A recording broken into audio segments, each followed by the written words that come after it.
Hey, this is Mike in the Film Lab on the Substream.com, and this is another episode of the Gear Guide, made in conjunction with the really cool people at White's Interactive. Now, we went into their warehouse over at White's, huge warehouse, and went through what they had left over after they got done renting out all of the stuff to the Total Recall people that are in town shooting. And we came away with some pretty cool stuff that's going to help us talk about what we were talking about last week, which is color keying or chroma keying. And we left the warehouse with a really cool bit of filmmaking gear, and that's this: an 8x8-foot portable metal frame, 2 sky-high roller stands to hold the frame up in the air, some sandbags to hold the roller stands down, and this, an 8x8 Digi-Green screen. Now, there's 2 kinds of green screens that you typically normally use: the chroma green, which is the traditional one, and the Digi-Green, which is this one, this kind of relatively new kind. And the difference is that Digi-Green is a little bit brighter and more reflective. It's about 2 stops, in fact, brighter or more reflective than a chroma green. This looks kind of like lime green. The chroma green kind of looks like grass green. And this is made for people like us, people that have a little small package of filmmaking equipment and don't have a whole bunch of trucks lined up to blast the hell out of their chroma green screen with a bunch of lights. This is cheaper, easier, and all around better for people that are running low to the ground with digital filming equipment like us. So last week we talked about, what the basics of chroma keying is. And today, with the help of my friend Rajo, I'm going to show you how to set up a portable 8x frame with a green screen in it.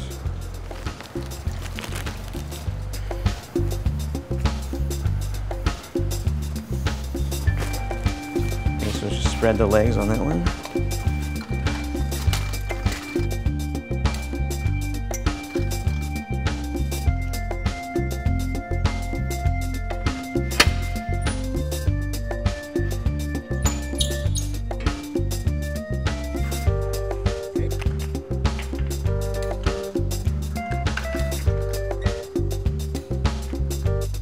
It's important, most important probably, to make sure when you're setting this thing up, to not let it hit the ground. It needs to stay pristine and green and not have mud and shit all over it.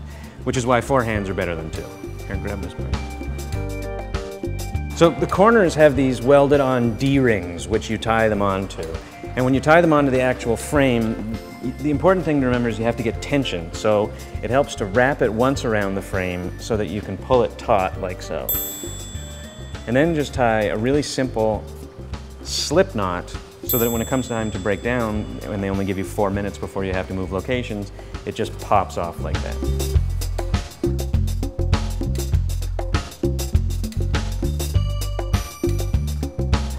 There's a train going by now, so that's that noise. But remember, when you flip this thing down, have the fully green part facing the camera, not the part with the border, because that extra 3 inches of green space might save your ass in post. It's also important to pay attention to this seam, because that can also cause keying problems sometimes. So depending on what you're shooting, choose which orientation you want to have, whether the seam goes horizontally like we have it, or vertically. And then you tie it the other way. Is that even? Grip frames are standard pieces of filmmaking equipment that you might not have used before, but they're relatively standard. They're 8x, there's 6x, 4x, 10x, 12x, and 20x, and they all basically click and screw together like we just did back there. And they're a standard tool because you tie all kinds of cool stuff onto them: green screens, blue screens, silks, silvers, nets, scrims, jims, blams, frams, and charge bots. All kinds of helpful stuff, most of which actually exists and you can get at White's Interactive to help you make really cool movies. We're going to be back a little bit later on to tell you how to light this stuff, probably upstairs using our portable green screen, and then after that to talk about how to use your computer magic to turn your green screen into special effects wizardry.